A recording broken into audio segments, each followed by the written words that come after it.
Атырауда жол оқиғасы азайған. Карантиннің алғашқы күндері ереже бұзғандар көп болғанымен қазір саябырсыда. Түнгі уақытта жеңіл көліктермен қатар жаяу жүргіншілерден де жауап алынды. Құқық қорғау қызметкерлері күндіз түсіндіру шараларын табанды өткізуде. Оның нәтижесінде кешкісін тілшіміз Нұржан Өмірбаев көріп қайтты.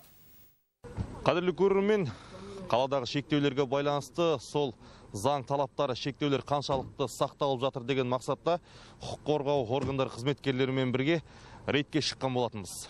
Сағат қазір 9-дан 20 минут кетті, яғни шектеу уақыты басталды. Дегенмен де мынау тұрғын үй қалашығы маңындағы айналымда көлік қозғалысы толық 100% тоқтады деп айтуға келмес. Дәл қазір полиция қызметкерлері тиісінше көліктерді тоқтатып түсініктеме алуда.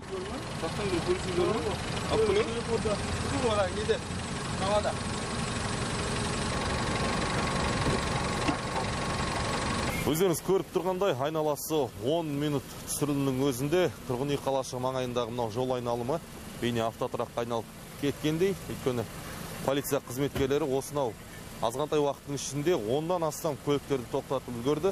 Әрқайсының өзінің себебі бар. Біреуі қонақтан кешігіп қалдым дейді, біреуі ауырып тұрғанын алға тартса, тіпті бірінің үйде қайғылы оқиға орын алған екен.